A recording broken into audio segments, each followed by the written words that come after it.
Welcome back to another moment of tiki at my home tiki bar in Central Texas, the Lagoon of Mystery.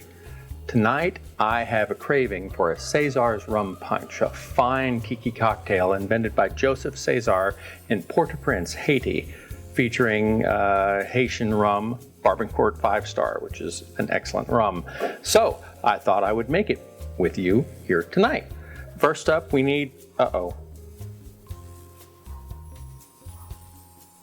Grenadine. You can't make CÉSAR'S rum punch without grenadine.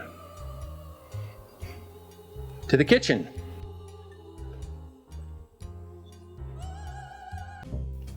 Most people are very familiar with grenadine, or at least partially familiar if they have had any types of cocktails from a Shirley Temple on up. Everyone's familiar with it. Nobody particularly likes it. It's kind of this syrupy cherry kind of sort of gooey thing that goes in there and doesn't really do much for drinks other than turning them red or pink or any of the shades in between. That's because that's crap grenadine. If you are buying your grenadine in the store, with the very few exceptions of some artisan versions out there by producers who are really into the craft cocktail scene, the majority of grenadines that are sold are high fructose corn syrup, some cherry flavoring and food coloring, red dye number 4 or whatever. They taste like crap because they are crap. Grenadine is pomegranate juice, a pomegranate syrup, and that's what has the flavor. The first time I ever made homemade grenadine, it was a mind-blowing experience. There was so much robust flavor coming out of it. I was like, why would anyone go with the store-bought stuff? Because this is so much better. And again, like the passion fruit syrup a couple of episodes ago, it's really easy to make. It's a little bit different from the passion fruit syrup, but not any more complex. Over the past couple of years, I've refined my recipe a little bit, and I think that I've hit a real sweet spot, so to speak, and I'm going to share that with you now. One thing that I do, and I know some other bars do this as well, but I include hibiscus in my grenadine.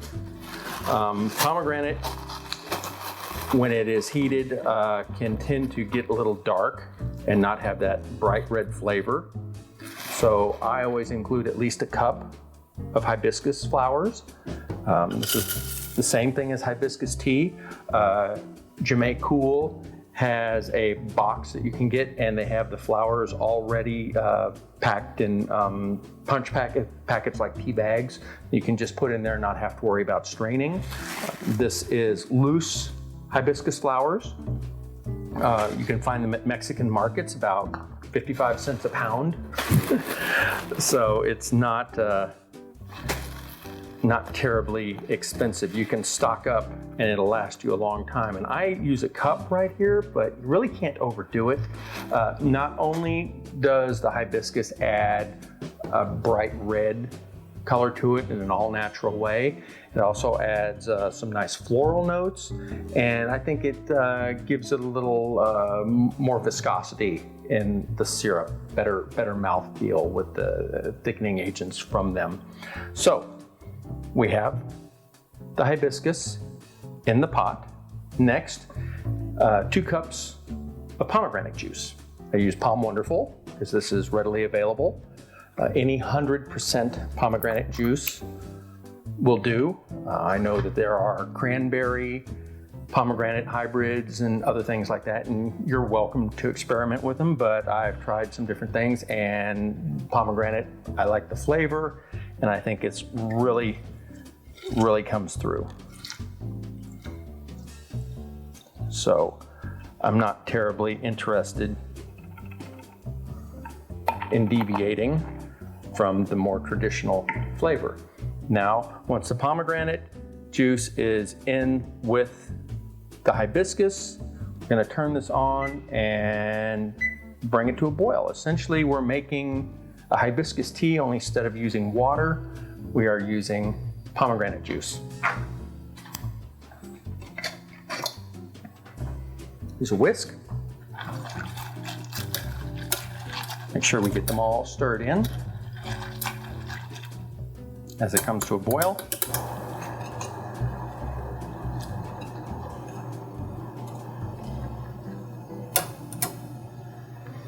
Now that we have the boil happening, I'm going to turn down the heat and add 2 cups of sugar. So this will be a 1-to-1 syrup when we're finished. That is 1 cup of sugar per 1 cup of pomegranate juice. 2 cups of sugar per 2 cups of pomegranate juice.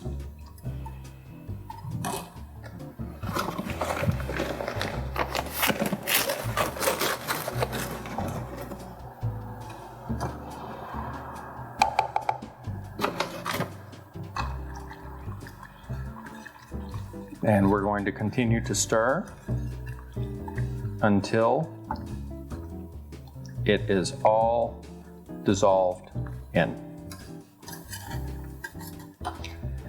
At this point, I like to add some potassium sorbate to the syrup. I come from a homebrew background, and when you make wine or mead and don't want it to be a sparkling wine or a sparkling mead, you add potassium sorbate in there to keep any surviving yeasts from reproducing, consuming sugars, perpetuating fermentation, and creating carbon dioxide, which builds up in the bottle. And if it builds up enough, you can have an explosion. It can literally shatter the glass, and that's what's known as a bottle bomb. So adding potassium sorbate will help alleviate that problem and extend the shelf life of your syrup.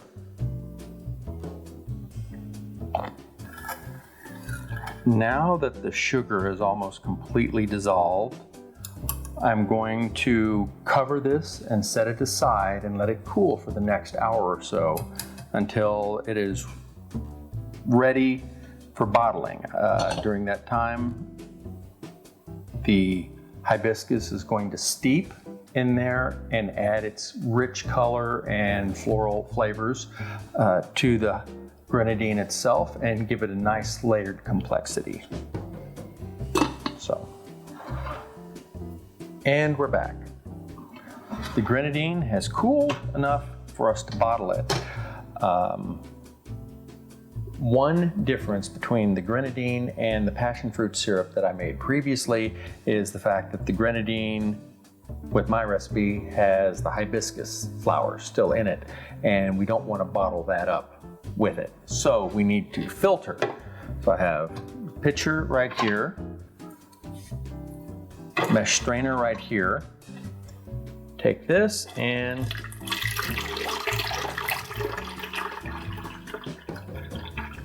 strain out all the syrup and hibiscus.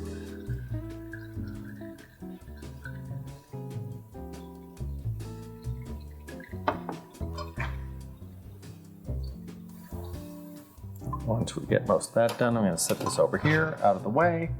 Now we can bring back our empty grenadine bottle, funnel, and we can fill it up and bottle it.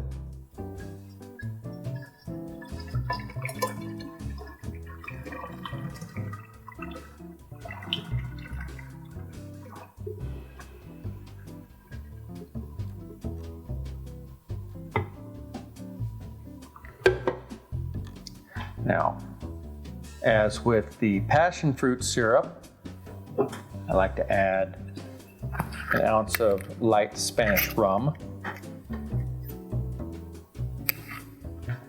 to help extend the shelf life. And as always, this is not necessary, but it is something that I do, and I am sharing with you what I do. And now we have fresh grenadine, so let's go make that cocktail. Oh, goodness. Well, I'm glad we were able to fix up a batch of grenadine. Amazing how that works out, huh? Okay, So we have the shaker.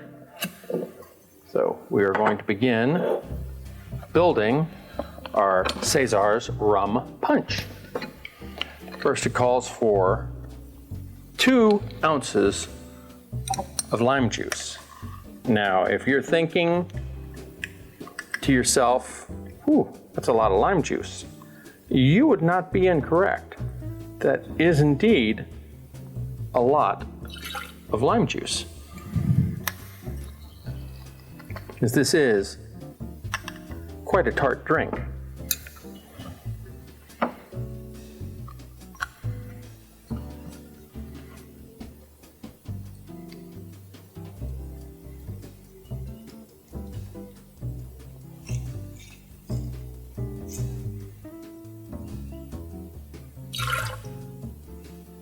And after 2 ounces of lime, we go with 1 ounce of grenadine. Now, in my opinion, what makes or breaks this particular drink is the grenadine. Without high quality grenadine, it just falls apart. Now, in the original recipe, it calls for a teaspoon of demerara, or actually a teaspoon of sugar syrup. I have to confess, I put a little bit more. I go a full 1/4 ounce of demerara instead of the teaspoon of sugar syrup. Barbancourt. Barbancourt is probably the best known Haitian rum, at least it was until Clarion became really popular in the recent years. There is some misconceptions about Barbancourt. It is a very good rum, and it is a rum made from fresh pressed cane juice. It is not, however, an agricole rum. There's several reasons for this. One reason is that they're not part of the French mark. That would be the islands of Guadeloupe and Martinique. Even though Haiti is a former French colony, they were excluded. Also, although Barbancourt was originally produced on pot stills for at least the past 60 years, they've been distilled on column stills, which is more in line with the Spanish style.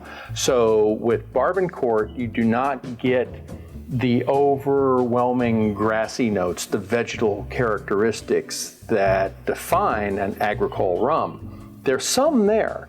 It's distinct from your traditional molasses column still. So this is going to have more flavor than your traditional Spanish style rums, but it's going to be a lot lighter in body, so it's not like the agricoles or the British style rums that you get from Jamaica or Barbados. So this is really kind of a hybrid, unique among the different rums. It could be considered kind of a stepping stone from more traditional molasses rums into the agricoles. It's pretty unique in and of itself. And the final step is Angostura bitters, 3 dashes, 1, 2, and 3.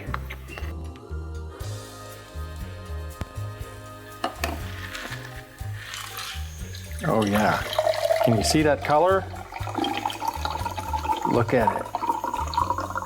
It's like sangria.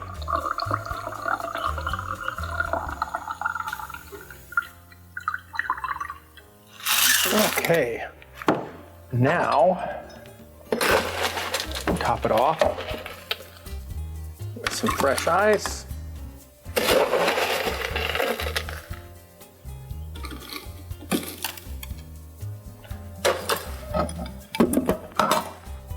And garnish with a lime wedge because we are not Philistines.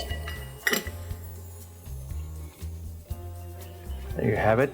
CÉSAR'S rum punch. Oh, nice and tart. This'll wake you up. I hope you've enjoyed this latest moment of tiki and your rum punch. If you like, subscribe down below so you don't miss out on any future episodes. Aloha.